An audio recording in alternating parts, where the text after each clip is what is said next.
Hello and welcome to this Conversations on Groong episode. Before we get going, let's take care of a couple of bits of business. If you find our shows helpful, please consider supporting us. Go to podcast.groong.org/donate and become a sustaining member. Again, podcasts.groong.org/donate. There are also other ways you can help. Hundreds of our listeners are listening to our show through podcasts. If you listen to our show on Apple Podcasts, for example, on your iPhone, iPad, or your Mac computers, please rate our show and leave a brief review. We're putting the link in our show notes, so go over there and click on the link. More reviews will help us reach more listeners on that platform. And of course, the same goes for Spotify and other platforms that you're listening to us on. Go to our show on Spotify, click on the ... and then click on rate.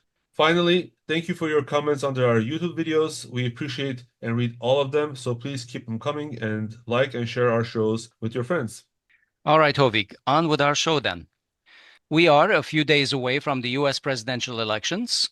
Across the 50 states, there are thousands of politicians running for office, and to discuss how these elections are viewed by many Armenian Americans, we are joined by Harut Sassounian, a community leader, publisher of the California Courier newspaper, and the director of the Artsakh Fund.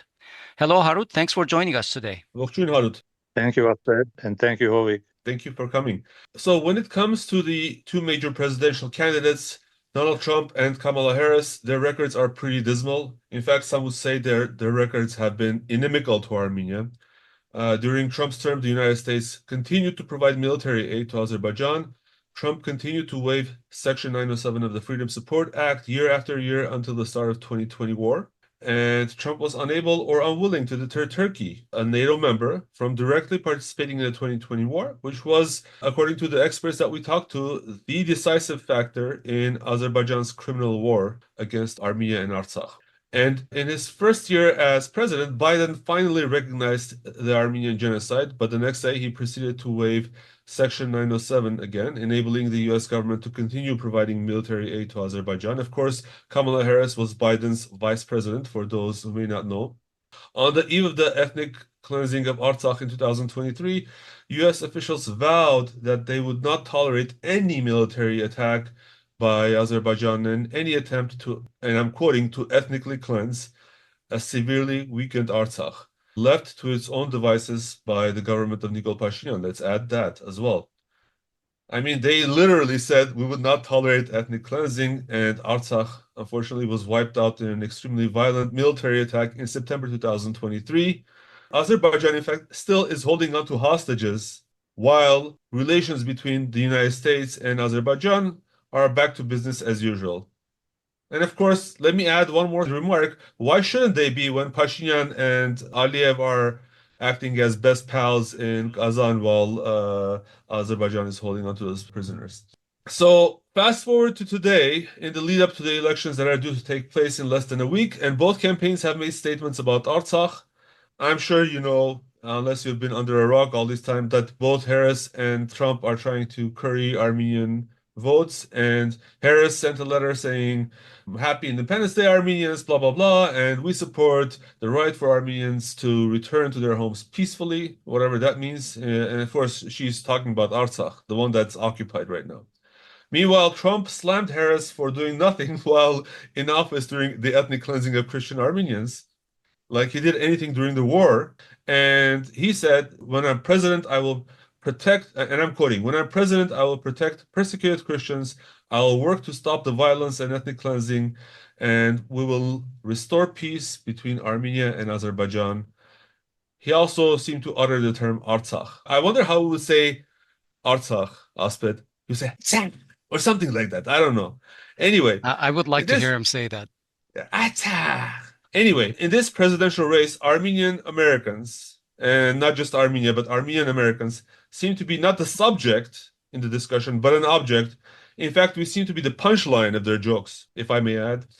Harut, while I took away all the wind in your sails, hopefully not all of it, but what's your assessment of the Harris and Trump administrations, and how should the Armenian community act in these elections? Well, we've been all around for decades where every 4 years there are presidential candidates, and many of them issue statements in order to get our votes. and more importantly, our money for their campaigns. So that's what our value is for them, votes and money. And over the years, we've seen many of them make campaign promises, but once they get elected, all those promises are forgotten. So we're used to this routine of being chased before the election, given high value, and then total silence after the election. The only avenue we have to hold them to something, whatever it's worth, is when they run for re-election 4 years later, and then we say, you already lied to me once, and I'm not going to let you lie to me twice, so we're not going to support you anymore. Unfortunately, that doesn't apply for Trump, because Trump is in his last, if he wins, it will be his last term. He won't be up for re-election in 4 years. But Harris, if she wins, she'll be up for re-election. So if she doesn't keep her promises, we have a small way of holding her feet to the fire. Now, both candidates, as you said, issued statements. The statements were fine. They're a little bit different from each other, but they're focusing more on Artsakh and peace between Armenia and Azerbaijan in terms of Harris. But again, they're campaign promises, and they're being made in the last week or weeks before the election. And as we all know, elections are very close. It's a scratch of a percentage different. And we're seeing these polls all the time. The only thing that I haven't heard any other networks talk about is not so much when you ask people who are they going to vote for. The more important thing is when it comes to election day, when elections start, are they going to come out and vote? Because it's one thing to be in favor of this or that candidate, but if you don't vote, it's meaningless. So the voter turnout is key, especially this year because it's so close. Whoever gets their followers to turn out to vote, either by mail or on election day, they're the ones who are going to win because they're so close. Now, this also brings up the role of the Armenian-American community. We're not a huge number, even though we're in terms of voting group, we're probably several 100,000 registered voters as American Armenians.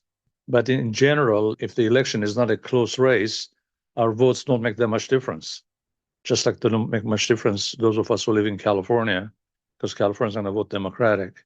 So we're not going to tip the scale, the balance. But this year, because it's so close, especially in the swing states, a small number of voters can make a difference. As we saw 4 years ago, some states were won by several thousand votes. And that's very important for, in terms of those who don't know, the people's votes are secondary. What counts is the Electoral College. And even small number of votes more in one state, you get all of the delegates from the Electoral College. So Armenians can play an important role. The only problem is that many of us are dissatisfied with both candidates, so we cannot vote as a voting bloc and tip the balance. Some Armenians are going to vote for one candidate, some on the other. So at the end, it's going to be a washout, and our influence will not be felt by either side. But both of them are trying to woo us over, win us over, because they're desperate for every vote they can get, no matter who they are, whether they're Arab Americans, Muslim Americans, Jewish Americans, Polish Americans, Armenian Americans. So they're after every vote because they know it's very close. So that's where we are now. It's not a clear-cut issue of how we're going to vote. That's why in my column that I wrote this week, I presented both sides as objectively as possible. And then in the title and at the end, I said, it's up to you how to vote. I cannot tell you how to vote. There are many ways you can participate or not participate. Some will not vote at all, which is usually 50% of the American public. And some will vote one or the other candidates that they feel strongly about, or they're going to vote for a third-party candidate, which is not going to make that much difference this year. In fact, on the previous episode on this matter, when we talked to Armenian Hamparian, that's episode 378. You can find that and listen to it if you haven't. Aram informed us that the ANCA is withholding its recommendation for the presidential candidate and presidential race.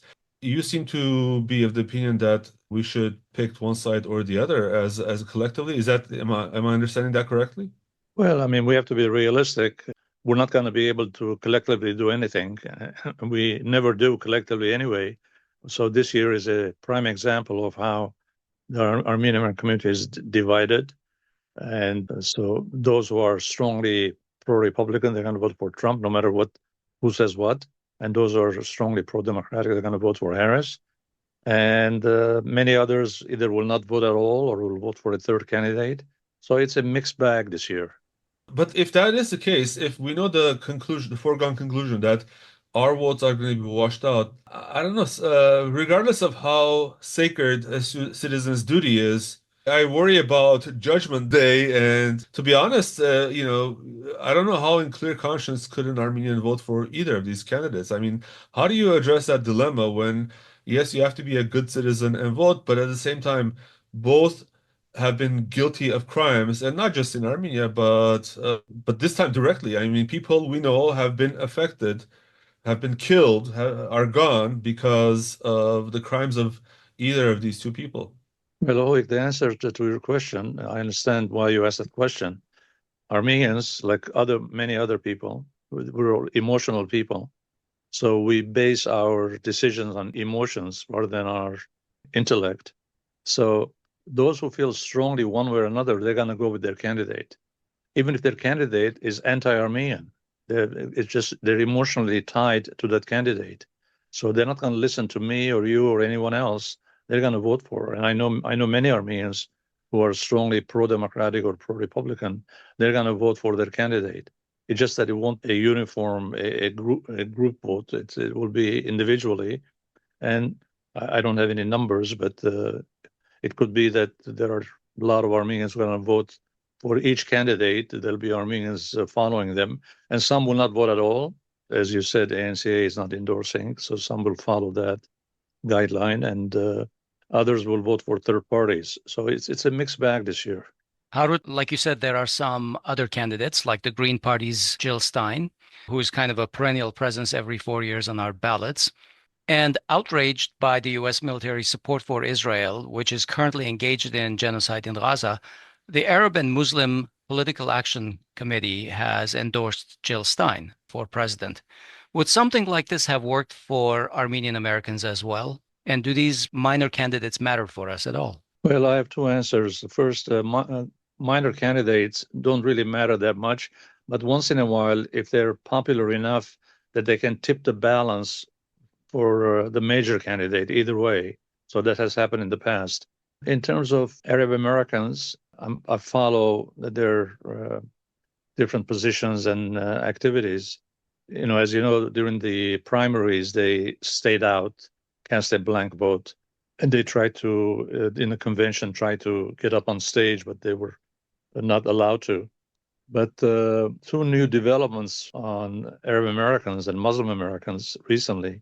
One was that a group of Muslims and Arabs from Michigan, when Trump was there campaigning, he invited them on the stage. About 6, 7 of them got up, and one of them gave a very fiery speech in support of Trump. Arab Americans and Muslim Americans are very upset at Biden and Harris for supporting Israel and not doing anything, even though both Biden and Harris tried to soften their position. They tried to call for ceasefire, which didn't go very far. Israel refused to listen to them. So that's one thing I noticed. The other thing that I was not publicized very much, but I got a copy. Trump issued a statement, just like for Armenian Americans, for Lebanese, specifically Lebanese Americans, not all Arabs, not all Muslims, Lebanese. And I was surprised. I saw a copy of it. It was on the Trump letterhead, which is better than what we got. What we got was on the social media, yeah. Truth Social posting. Truth Social the one platform, is on, which is very unofficial. It doesn't even engage the campaign, let alone the candidate. So, well, some people will say it's better than nothing, but at least somehow Lebanese Armenians, somebody close to Trump, got to him and got him to issue that statement. So those are the two things that I see. On Harris's side, we all know the Armenian statement, which was well written. I mean, none of these statements are either candidate are written by the candidates. We all know that. They're written by people who belong to one of these groups and they're close to them. So they have input, and in fact, they may end up writing it. I know I don't want to blow my own horn, but years ago when was it one of the candidates, I don't remember who it was, reached out to me and said, I would like to issue a statement for Armenian-Americans. Can you write one for me? And I wrote it, and he issued it verbatim the way I wrote it. So we know that those things happen behind the scenes, behind the curtain, and somebody writes it for them. And candidate probably doesn't know. I mean, they probably see what's written, and if they have any objection, they will say it. But usually it's written by others for them. And as long as they're going to get the vote and they're convinced that if they say those things, they're going to get us to vote for them, they're okay with that. It doesn't matter. Even if they disagree with some of the content, nothing's going to happen with it after the election anyway. Yeah. And we have no way to reach them afterwards because they're not as desperate as they are now. Do you think it was that kind of a connection that got Trump to say Artsakh in his posting instead of the official Nagorno-Karabakh that every American politician uses? Artsakh! Yeah, well, I'm 100% sure that Trump never heard of the word Artsakh, never knew, and like Hovik is imitating him, doesn't know how to pronounce it. And it is hard to pronounce for non-Armenians. But no, I mean, somebody close to the campaign and said, let's reach out to Lebanese Americans, Arab Americans, Armenian Americans, I don't know, maybe others that we don't know about, like Polish Americans. And there are a lot of reach out to Jewish Americans, of course. We hear the candidates speak from the podium, not just issue a statement, because they're considered very active and very important. So they're not aware of it. They just, whatever is going to get them voted. Somebody says, say this and you get more votes, and they'll say, okay, go ahead. Harut, you know how we are talking about the Arab and the Muslim vote? They are so angry they've decided no matter how bad another candidate is, we're going to make sure that this candidate fails so that they understand that 4 years from now, they're not going to ignore us or they're going to lose.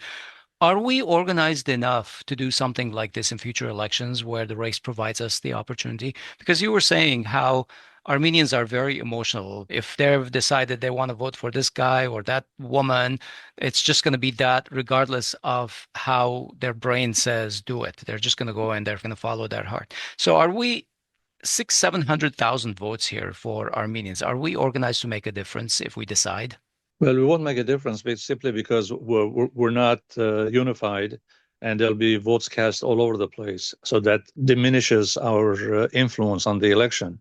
If we were a voting bloc of 700,000, especially in some swing states, close elections, few thousand votes, we would have made a difference. But I don't think we're going to. Now, your question also reminded me to say something very important in terms of influencing the campaign of the major candidates. Those of us who follow closely, and many of us do, ANCA had a strategy months ago. They decided to really go after both Trump and Harris long before this recent statements. I'm talking about 6 months ago or more. And they started really criticizing both candidates. And in fact, they issued an F- for both candidates, a grade or failing grade. Mm-hmm. And there was a strategy behind it. I don't know how successful it was. I think it was partly successful. They tried to badmouth both major candidates because both major candidates were not saying anything and doing anything for Artsakh or Armenia. So what they did was they started going in support of Robert Kennedy. So they really went all out for Robert Kennedy, and Robert Kennedy issued statements very favorable for Armenian Artsakh. There was a fundraising in here in LA area for Robert Kennedy by Armenian Americans, raised a lot of money.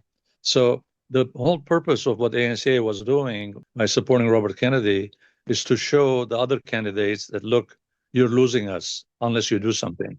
So it's like encouraging them to do something, say something. And to a degree, it worked that the last hour, both candidates issued statements. And of course, Robert Kennedy is out of the race. It would have been interesting if Robert Kennedy stayed in the race. My guess is that many Americans because of Robert Kennedy's strong support for Armenian issues, they would have voted for him if he had stayed in the campaign. Now, Robert Kennedy dropped out. He endorsed He dropped Trump, I out. believe. But the thing is, he Right. dropped out so late that he's actually on our ballots. So you can easily mark him and it'll become a protest vote, but he's not running. Right. So in some states they removed his name. Some states he could not. Right. It was past the deadline. So some people will vote for him. Of course, in Robert Kennedy's case, just like in every Kennedy's case, there are pluses and minuses. So it's not like an Armenian running, like Governor Deukmejian, if he ran for president, which he came very close to being nominated as vice president with Bush, and he declined. And if he had become vice president, then he would have, afterwards, when Bush is out, he would have run for president. We would have had a first time in our history an Armenian-American president, and he was a good likely candidate. But other than having an Armenian vote is divided. We vote for different people, and Robert Kennedy has his minuses. He is full of conspiracy theories on COVID, on all sorts of other things, amusing things that he said. So on one hand, I respect his position on Armenian issues. On the other crazy stuff that he talked about, I have zero respect for him. Like he found a dead bear on the side of the road. He put in his car. He wanted to take it home and put in the refrigerator and eat it or something. And then there was no room in the car. There were other people. So he dropped the bear's corpse in Central Park. And then he found a dead whale on the beach. So he cut pieces of it. I don't know. So there are a lot of crazy stuff. And COVID, and I don't know. I don't think it's going to get that many votes. But small number, yes. That's what happens usually. It'll be interesting to see how many votes Jill Stein gets because of this Arab endorsement, because that's going to be an indication that if you have a power as a voting bloc, it can make a difference, or it can make a kingmaker of some sort. We'll see how it goes. What is your sense of the Armenian American vote at this point, where this is November 1, so there's an election in 4 days? What are you feeling? Well, it's hard to tell because there's no scientific data. And those of us who spend some time on Facebook and probably waste a lot of our time, there are very fierce arguments back and forth between those who support Trump, those who support Harris, or others. So it's hard to tell which way majority is going to vote. If I say anything, it would be a personal opinion, not based on any facts. So I cannot tell. The only thing I can say is that both candidates will get some or a lot of Armenian support because they feel strongly about this or that candidate. And you can't use logic or evidence or statements to try to dissuade them. As we said, Armenians are emotional people, like most people are. So they're going to emotionally vote for the candidate. And Trump is a candidate where there are very strong feelings for or against him. So when somebody has such strong feelings for or against a candidate, he's not open to convince him the logic by using logic or evidence or say, yeah, but I mean, the only thing we do, and I've done this quite a bit in recent days, those who support Trump, just like Trump did in his statement last week, they blame Harris for doing nothing when Artsakh was attacked in September 2023. 120,000 Artsakh Armenians fled. So Trump accuses Harris for doing nothing. And of course, people like me, we say, well, how about Trump during the major war in 2020, much larger war, where the Azeris conquered 70% of Artsakh and killed thousands of Armenian soldiers? Trump didn't lift a finger either. Trump people never mentioned that. They just mentioned Harris. But to be fair, he did admire our flag. He said, "I love your flag, guys." Yeah. What a beautiful flag. Well, candidates who are clever, they're going to come up. And in the past, we've seen statements saying, "Oh, we love Armenian-Americans. Armenian-Americans are very highly successful people. They bring a lot to the U.S. economy, to our country." So they know that saying positive, praising words is going to help them. So that's what Trump did. And the other point I was going to add, which is never made in public, is that when we say that both Trump and Harris did not do anything during the 2020 war and 2023, there's a minor important point to be made there. without taking sides, is that Trump was president of the United States when 2020 war happened. That's When right. 2023 happened, Harris was vice president. Vice president doesn't play a critical role in U.S. foreign policy or any kind of policy. She's the vice president. She has a ceremonial role, attends a lot of funerals on behalf of the president overseas. And And if generally, something happens, she's just kept informed of things going kept, on. kept informed, and he is in the cabinet meetings. And if something should happen to the president, she's next in line to take over. So she's not the prime person that leads the policies of the United States. That's the president, that's the State Department, National Security Council. Vice president, I don't want to say zero, but has some input because she's there, she can say things, but it's not a decisive voice in foreign policy. Good point. So, Harut, what kind of a difference would it make if the ANCA, the Assembly, and other major organizations would recommend one candidate or another or a third candidate? Do we have the ability to organize and vote in a certain direction en masse? Okay, well, I will answer in two parts. The first part is those who are members or followers or sympathizers of these organizations, they will follow the guidance of these groups. No matter what they say, vote, don't vote, vote this way or that way.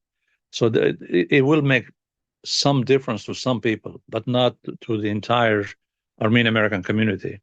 So that's the first part. The second part is, in terms of Armenian organizations, ANCA legally is allowed to endorse candidates, or in some cases, endorse neither one of them. But they can endorse, they have the right legally to endorse. They're a lobbying organization. The Armenian Assembly is a nonprofit, and they're not allowed legally to endorse a candidate. So they cannot say, and they have not said a word, because if they do, there would be a violation of their legal status. So that's why we haven't heard from Assembly, even though individual Assembly members are with this or that campaign, but that's in their individual capacity, not representing the organization. Mm-hmm. The other thing that has not come to the attention of the public very much is for many years now, there's a group, it's the political wing of the lobbying wing of the Hunchak Party in the Western US. It's called ACA, Armenian Council of America. And for years now, they issue an endorsement during elections in general, presidential or congressional elections. And recently they issued an endorsement that they endorse Kamala Harris. Since their following isn't that large, it's not going to bring tens of thousands of votes to Kamala Harris, but it's something that it's in the news, and we need to mention that to be factual and to be fair to the group, since we're talking about other groups' positions. Recently, the Armenian public television is essentially, supposed to be public TV like PBS, but there is no such thing as an oversight board. It is directly managed by the executive government in Armenia. They featured an interview with Viken Hovsepian, and the interview was about the US elections. And that was the only interview on the topic, I believe. There was no countering side. And during that interview, the guest continuously endorsed or said that Harris would be better for Armenia. And so two questions. One is, does the Armenian government officially believe that one candidate or another would be better for Armenia in terms of the current policies? So, for instance, yes, the Armenian government is led by a civil contract, and it has policy, pro-Western policy. So, does the Armenian government itself believe that one candidate would be better than the other? And could this interview be driven by those motivations? And number two, would Pashinyan regime itself be thinking that one candidate or another would be better for their own, whether it's pocketbooks, whether it's political survival? What are your thoughts on that? In terms of who Pashinyan and his group, which candidate they support, they're keeping the answer to themselves. They're not saying anything publicly. So we can only guess. We need to read their minds, not their statements. So we don't know who they prefer. But the only public statement they've made, I think it was from the foreign ministry, which was very wise on their part. They said, we will work with whichever candidate wins. So they're not acting like they're interfering in the elections or they're taking sides. And also the other point is that if they take sides, And then given the election is so close, and if they take the wrong side, the other side wins, they're not going to be looked at very favorably by the winner that they didn't endorse. So they're doing the right thing for a change. And they're saying that we'll work with whoever wins, and they're not issuing any statement. In their own hearts and minds, they may prefer this or that candidate, but we don't know who. So, putting on our pragmatic hat, and regardless of how the Armenian vote goes, thinking about the wider geopolitical implications, how would a Trump or Harris victory affect Armenia and its region? What can you tell us about that? Yeah, this is a more complicated issue because it's not doesn't only involve Armenia and the U.S. and Trump and Armenia. It has bearings on other third issues like the war in Ukraine. A lot of things hinge on how the war in Ukraine is going and who becomes president. Who becomes president will directly affect Ukraine. There's no question there before we even come to Armenia, because Trump is not that excited about supporting Ukraine, but Biden is. And if Harris wins, she's going to continue Biden's policy supporting Ukraine and arming Ukraine and making sure that European countries nearby also arm Ukraine and support Ukraine. But Trump doesn't seem to be that enthusiastic. And his voters, the Republicans, they're not that enthusiastic about supporting a foreign war. They talk about our money being wasted, going overseas, where we need it here, and things like this. So in the case of Ukraine, there's a direct relationship between who becomes president and the war. Now, in terms of Armenia, it's a little bit complicated because it's indirect influence. Now, let's take a couple of scenarios. If Russia sees that they're hopeless to win in Ukraine and they give up on Ukraine, either they stay in the regions they've occupied or they withdraw completely, depending on how it happens. Russia's situation after the Ukraine war is going to influence Armenia's situation. Either Russia will have, right now Russia is occupied, its troops are occupied, its policies are all centered on Ukraine, and Putin once in a while deals with Aliyev and Pashinyan, but he really is not all into it because he's preoccupied with Ukraine. But if Ukraine is out, then Russia will have the both the manpower in terms of the military and also the time to devote to that issue, Armenian-Azerbaijan issue. And here there are various explanations or guesses of what Russia will do if its hands were open and free to deal with Armenia and Azerbaijan as it wishes, which it cannot do now because of Ukraine. So there are two analyses. One is that Russia will be vindictive towards Armenia not supporting Russia and Putin and Ukraine, and Pashinyan being more leaning towards the West. So Russia will be more vindictive and Armenia will pay a price. I don't know what Putin will do or can do in terms of removing Pashinyan. So that's one way of analyzing it. The other analysis is that Russia wants to help us, but they can't. They're busy. They're occupied in Ukraine. But if Russia was available, then Russia will pay more attention to the Caucasus, realize that the Caucasus is an important strategic region for Russia, and will be much more amenable to work with Armenia. I'm not that convinced either way. So those are all guesses because no one knows, and we can all guess things. We can be right or we can be wrong, but we'll see what happens. Some people are guessing that also that the Ukraine war is almost over. I'm not convinced about that either, because neither side wants to give in to the other. Russia wants to continue fighting. Now that we have North Korean troops fighting on the side of Russia against Ukraine, NATO, US primarily is all in on supporting Ukraine. So I don't agree with those who say the war is almost over. I think they're just wishful thinking. How about the other major war in the region, the one in Palestine and Israel? Would either candidate's victory affect the outcome of any potential escalations from that war? And how would that affect Armenians? Yeah, it won't affect Armenia in a large way, the war in Gaza and Lebanon. But in terms of which candidate becomes president, that may have an effect on the conflict in the Middle East, Israel, because one thing we should keep in mind when we give our opinion or analysis, that Trump himself is very unpredictable. Sometimes even he doesn't know what he wants to do. And when he talks during the campaign, I follow his speeches, he's all over the place. And but you know, being a billionaire and successful in business in general, except for his bankruptcies, he speaks very tough, very arrogant. And we all have heard him say, when I'm president, I will end the Ukraine war in 24 hours.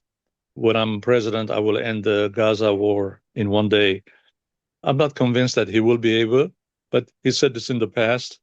And in terms of North Korea and South Korea and Russia, et cetera, and Ukraine. So we'll see if, depending on which Trump ends up winning, if he wins, which Trump ends up being in the White House, and depends which time of the day he wants to act on his wishes. He may, for example, in Ukraine, he's already given a little hint that he says, unless they have a ceasefire, I'm going to stop sending weapons to Ukraine. Well, without Western weapons, Ukraine will be finished in very, very short time. And he also said, I'm very close to Putin. I will talk to Putin and convince him to stop the war. And if he refuses me, doesn't stop the war, then I will arm Ukraine. So Trump is all over the place. One thing we know for sure that we don't know for sure what he's for, as unpredictable. So we don't know what Trump will do. And I guess if he wins, we'll find out. I think it's going to be a repeat of the first 4 years he served as president, where he was all over the place. He said a lot of things. But some then things he recognized Jerusalem. He moved the embassy to Jerusalem. Yeah. And I think it's important to say those things too, because, Jared Kushner, his son-in-law, is a prominent Zionist. And well, he's also very, very pro Netanyahu. And he criticizes Harris and Biden for being weak because of their weakness. Russia attacked, and if he was president, Russia would not dare to attack Ukraine. And if he was president, the Palestinians in Gaza would not have attacked Israel. He says those things. I just take all of these statements with a grain of salt. And then I just want to wait and see what really is going to happen. Knowing him and following him for the previous 4 years as president, he's going to be all over the place. Some things he's going to say and do that we're going to pull our hair. Some things he's going to do and say that may be helpful, in which case good for him and good for the world. But I'm not very optimistic at this point. All right. Let's leave it there for today. Thank you, Harut, for your insight and joining us. thank you, Harut. Thank you, Asbed. Thank you, Hovik. Have a good day. That's our show today. This episode was recorded on November 1, 2024. We've been talking with Harut Sassounian, who is the chairman of the board of trustees of High ID. He is also the publisher of the California Courier newspaper and the president of the Artsakh Fund, a nonprofit organization which has delivered over $947 million of humanitarian assistance to Armenia and Artsakh since 1989. I'm Asbed Bedrossian. And this is Hovik Manucharyan. Please follow us on social media and follow us everywhere you get your Armenian news. The links are in the show notes. Thanks for listening. We'll talk to you soon.